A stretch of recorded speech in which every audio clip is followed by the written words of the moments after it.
संत सखाराम महाराज की। अमळनेरना सभासाठी येल बठ्ठा म्हणा बहीण भाऊ आणि आत्या, बरोबर ना? एवढ्या मोठ्या संख्येमध्ये आत्या आहेत। अरे डॉक्टर काही टेन्शन नाही आता। एक डॉक्टर इकडे प्रचाराला आलेला आहे दुसऱ्या डॉक्टरासाठी, आणि डॉक्टर राजकारणामध्ये आल्यानंतर जशी शस्त्रक्रिया हॉस्पिटलमध्ये करतो ना त्याच्यापेक्षा चांगली शस्त्रक्रिया तो राजकारणामध्ये आल्यानंतर करतो। याचं उदाहरण जे आहे डॉक्टर श्रीकांत शिंदे आहे। आता जे आहे दुसरे डॉक्टर आहेत इकडे, डॉक्टर साहेब आपल्या प्रचारासाठी इतकी मोठ्या संख्येमध्ये जनता उपस्थित आहे। लाडके भाऊ तर आहेत, पण लाडक्या बहिणी आणि आत्या देखील मोठ्या संख्येमध्ये उपस्थित आहे। आणि शेवटची आत्या जी आहे एकदम कान खोलून जे आहे ते सगळ्या गोष्टी ते ऐकते की नाही? आणि असा रिस्पॉन्स कधी मिळालाय का? आता मी याच्या अगोदर 2 सभा केल्या, आता धुळ्याला एक केली, शिरपूरमध्ये देखील अशाच आत्या आणि बहिणी ज्या आहेत लाडक्या बहिणी मोठ्या संख्येमध्ये उपस्थित होत्या। आणि तिथे देखील एक ठाकूर होता, इथे जसा आहे, बरोबर ना भुसे साहेब? तिथे तर निवडणुका पहिल्या होतच नव्हत्या, ठाकूर बनाने का उसको। पण आता तिथे देखील निवडणुका ज्या आहेत या एकदम अटीतटीच्या झालेल्या आहेत। कारण की लोकांचा विश्वास जो आहे आज शिवसेनेवरती धनुष्यबाणावरती जो आहे वाढत चाललेला आहे। उपमुख्यमंत्री एकनाथजी शिंदे साहेबांवरती, आपल्या लाडक्या भावावरती जो आहे हा वाढत चाललेला आहे। आपल्याच आशीर्वादाने या विधानसभेमध्ये महायुतीचं सरकार पूर्ण मोठ्या बहुमताने निवडून आलं। इथे गुलाबराव पाटील म्हणत होते लोकसभेच्या निवडणुका झाल्या, लोकसभेच्या निवडणुकीमध्ये या महाराष्ट्रामध्ये विरोधी पक्षाच्या 31 जागा निवडून आल्या। आणि 31 जागा निवडून आल्यानंतर महाविकास आघाडी आता बोलली की आता काय महायुतीचं सरकार परत येत नाही। मग ते लागले त्यांच्या कामाला, चल तू ये मंत्री बन जा, तू वो मंत्री बन जा, तू मुख्यमंत्री बन जा, तू उपमुख्यमंत्री बन जा। खाते वाटप इलेक्शनच्या अगोदरच जाहीर, आणि मग एंट्री झाली लाडक्या बहिणींची,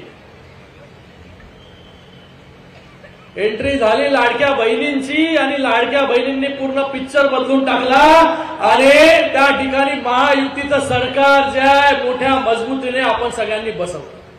ही एवढी ताकद जी आहे लाडक्या बहिणींची आहे, एवढी ताकद आपल्या लाडक्या भावांची आहे, शेतकऱ्यांची आहे। म्हणून या निवडणुकीमध्ये देखील आपण जसं गुलाबराव पाटील साहेब इथे म्हणाले की ही निवडणूक जी आहे फक्त डॉक्टर बाविस्करांची नाही, ही निवडणूक जे ते आमचे उमेदवार शिवसेनेचा धनुष्यबाण घेऊन उभे आहेत त्यांची नाही, ही निवडणूक आपली सुद्धा आहे। ही निवडणूक आहे सर्वसामान्यांची, आणि सर्वसामान्य जेव्हा निवडणूक लढतो तेव्हा रिझल्ट जो आहे हा कसा येतो हे महायुतीचा सरकार जेव्हा बसलं विधानसभेमध्ये आपण पाहिलं। ती निवडणूक सुद्धा सर्वसामान्याच्या घरातून आलेल्या एका नेतृत्वाची। माननीय मुख्यमंत्री, तत्कालीन मुख्यमंत्री एकनाथजी शिंदे साहेबांच्या नेतृत्वाखाली ती निवडणूक लढली गेली, आणि सर्वसामान्य जे आहे घरातून बाहेर निघाले आणि मतदान केलं, आणि महायुतीचं सरकार स्थापन झालं।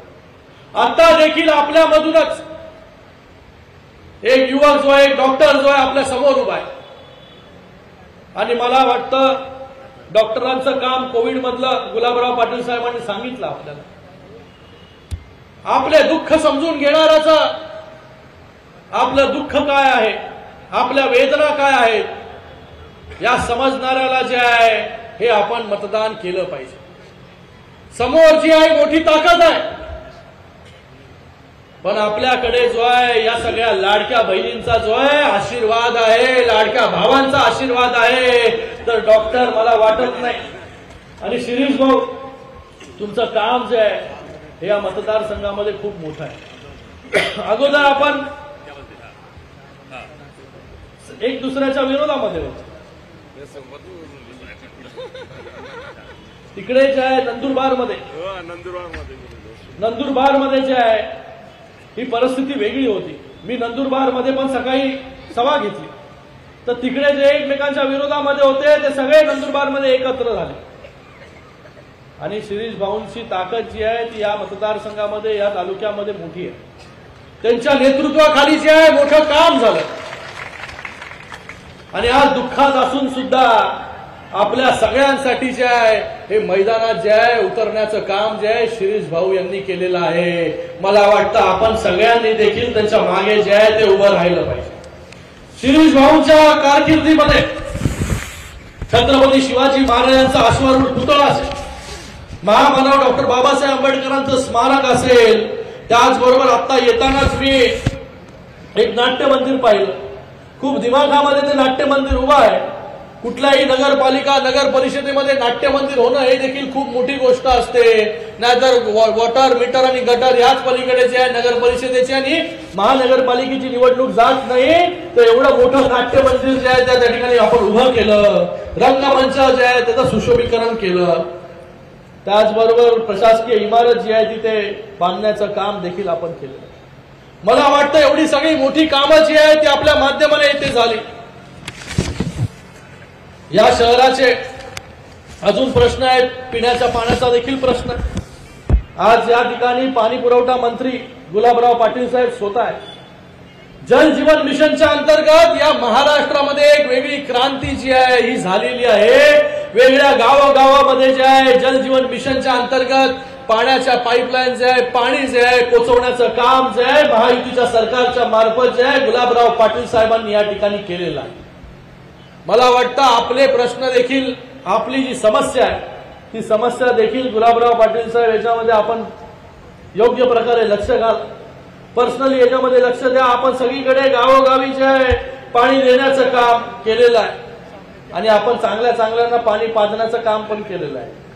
तर आपण थोडी लक्ष इकडे जर दिलं तर समोरच्याला मला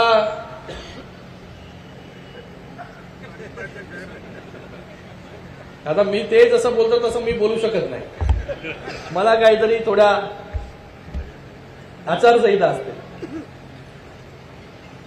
पण आपल्या ज्या सगळ्यांच्या भावना आहेत आपल्या ज्या सगळ्यांच्या समस्या आहेत या समस्येचं निराकरण करण्यासाठी जे आहे आपल्याला शिवसेनेला निवडून द्यायचं. आणि आपल्या सगळ्यांना माहिती आहे की शिंदे साहेब ज्या प्रकारे काम करतात दिवस रात्र जे आहे सर्वसामान्यांसाठी झटणारा एकच नेता या महाराष्ट्रामध्ये आहे. त्याचं नाव एकनाथ संभाजी शिंदे. हा शिंदे साहेबांनी जेव्हा उठाव केला या सगळ्यांनी जेव्हा त्यांची साथ दिली तेव्हा लोक म्हणत होते की किती दिवस सरकार चालेल, सरकार बनेल की नाही बनेल. शिंदे साहेब जेव्हा उठाव करून गेले तेव्हा ही सगळी मंडळी भुसे साहेब असतील, त्याचबरोबर गुलाबराव पाटील साहेब असतील, सर्व कार्यकर्ते असतील, हे शिंदे साहेबांबरोबर उभे राहिले. लोक इथे म्हणत होते यांचे सरकार जे आहे काय बनणार आहे आणि सरकार बनल्यानंतर जे आहे हे सरकार किती दिवस चालणार आहे अशा वल्गना केल्या. पण हे सरकार चाललं पण चांगलं काम पण केलं आणि मोठ्या बहुमताने जे आहे सरकार निवडून पण आलं आणि त्याचं श्रेय जे आहे आपल्या सगळ्यांना जे आहे त्या ठिकाणी जातं. कारण की सर्वसामान्यांचे प्रश्न सोडवण्याचं काम गेल्या 2.5-3 वर्षांमध्ये आपल्या सरकारने केलं. एकही घटक असा राहिला नाही की त्याच्यापर्यंत सरकारी योजना पोहोचल्या नाही. म्हणून तर लाडक्या बहिणींनी जे आहे घरातून बाहेर निघून आणि त्याचबरोबर त्यांच्या घरातील सगळ्यांना बाहेर काढून जे आहे हे धनुष्य बाणाला मतदान करण्यासाठी जे आहे प्रेरित करण्याचं काम केलं. तर विधानसभेमध्ये तर आपण एकदा केलेलंच आहे. बरोबर आहे ना. विरोधकांचं काम काढलेलं आहे. तर आपल्याला यावेळेस देखील डॉक्टर म्हणून नगराध्यक्ष पदाचे उमेदवार आपल्या समोर आहे. आपल्याला ह्यांना मत देताना आपल्या समोर जो आहे आपल्या भावाचं चित्र जे आहे आपल्या भावाचा चेहरा जो आहे आला पाहिजे. एकनाथजी शिंदे साहेबांना आपण मत देताय, डॉक्टरांना मत देताय म्हणजे एकनाथजी शिंदे साहेबांना मत देताय एवढा विचार करून जे आपण मत द्या. कारण की आम्ही आपल्याला इथे आश्वासन कुठलं देण्यासाठी आलो नाही, पोकळ आश्वासन आम्ही देत नाही. शिंदे साहेब पण कोणाला पोकळ आश्वासन देत नाही, जे जे बोलतात ते करण्याचं काम आजपर्यंत केलेलं आहे. म्हणून शिंदे साहेबांनी आम्हाला या ठिकाणी पाठवलेलं आहे. शिंदे साहेबांनी आम्हाला इथे पाठवलेलं आहे, आपल्याला सांगायला पाठवलंय की आपल्या या शहराला ज्या ज्या गोष्टींची आवश्यकता आहे त्या त्या गोष्टी नगरविकास विभागाच्या माध्यमाने असतील, पाणी पुरवठा विभागाच्या माध्यमाने असतील किंवा त्याचबरोबर पर्यटनाच्या माध्यमाने असतील. शिक्षण मंत्री दादा भुसे साहेब देखील इकडेच आहे. साने गुरुजींची ही कर्मभूमी आहे आणि साने, मला वाटतं की साने गुरुजींचं स्मारक इथे होणार काही लोक म्हणाले, पण अजूनपर्यंत जे आहे ते झालेलं नाही. मला शिक्षण मंत्र्यांना देखील सांगायचं आणि त्याचबरोबर शिंदे साहेबांना देखील मी स्वतः सांगणार आहे की या ठिकाणी जे आहे साने गुरुजींची ही कर्मभूमी राहिलेली, हे शहर जे आहे या शहरामध्ये एक चांगलं स्मारक देखील झालं पाहिजे. तर आपल्याला एवढंच सांगतो की आपण विधानसभेमध्ये जो आशीर्वाद दिला शिवसेनेला, शिंदे साहेबांना, तोच आशीर्वाद जो आहे आमच्या नगराध्यक्ष पदाच्या उमेदवारांना आणि त्याचबरोबर सगळ्या आमच्या उमेदवारांना आपण द्यावा. आणि यावेळेस आपलं मतदान जे आहे, नेहमी आपण किती मतदान करायचो नगर परिषदेला, नगरपंचायतीला किती करायचो? एकच. जशी लाडक्या बहिणींची ताकद वाढली, आता मतदान करायची पण ताकद वाढलेली आहे. आता एका व्यक्तीने किती मतदान करणार आहे? एक व्यक्ती, अरे वा, एक व्यक्ती जो आहे 3 मतदान करणार आहे आणि 3ही मतदान जे आहे शिवसेनेच्या धनुष्यबाणाला जे आहे आपल्याला करायचं. नाहीतर गुलाबराव पाटील साहेब म्हणाले की लक्ष्मीचं दर्शन जे आहे काही लोक घडवतील, पण मला आपल्याला सगळ्यांना सांगायचं, आपण विश्वास शिंदे साहेबांवरती दाखवला. शिंदे साहेबांनी जे आहे गोरगरिबांचे प्रश्न जे आहे समजून घेतले आणि प्रत्येकाला न्याय देण्याचं काम, प्रत्येकापर्यंत योजना पोहोचवण्याचं काम जे आहे हे शिंदे साहेब मुख्यमंत्री होते तेव्हा त्यांनी केलं. तर या सगळ्या भूलथापांना जे आहे ते आपण बळी पडू नका. आपण जे आहे हे 3ही उमेदवारांना, नगराध्यक्ष पदाच्या उमेदवाराला आणि त्याचबरोबर जे 2 उमेदवार उभे राहतील त्यांच्या समोरील धनुष्य बाणाचं बटन दाबून जे आहे आपल्याला 3ही उमेदवारांना जे आहे मोठ्या बहुमताने जे आहे विजय करायचंय. करणार की नाही विजय? हात वर करून जे आहे बरं सगळ्यांनी सांगायचंय.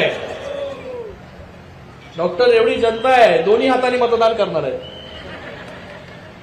बरोबर ना? तर आपण सगळ्यांनी धनुष्य बाणासमोरील बटन दाबून येणाऱ्या 2 तारखेला आपलं भविष्य, आपल्या मुलाबाळांचं भविष्य चांगलं करण्यासाठी जे आहे हे शिवसेनेला आपण मतदान करा. आणि शिवसेनेचा नगराध्यक्ष झाल्यावरती ज्या ज्या प्रश्न, या समस्या या शहरामध्ये आहेत, त्या सगळ्या समस्या ज्या आहेत सोडवण्याचं काम आम्ही सगळे लोक जे आहेत हे जातीने,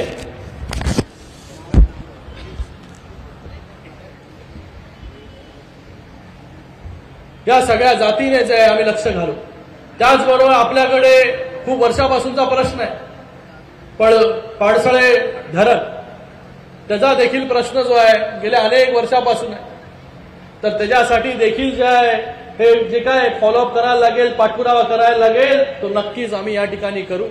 आपल्या सगळ्यांना एवढीच विनंती करतो, येत्या 2 तारखेला शिवसेना धनुष्यबाणासमोरील बटन दाबून सगळ्या शिवसेनेच्या उमेदवारांना आपण निवडून द्या. धन्यवाद. जय हिंद, जय महाराष्ट्र.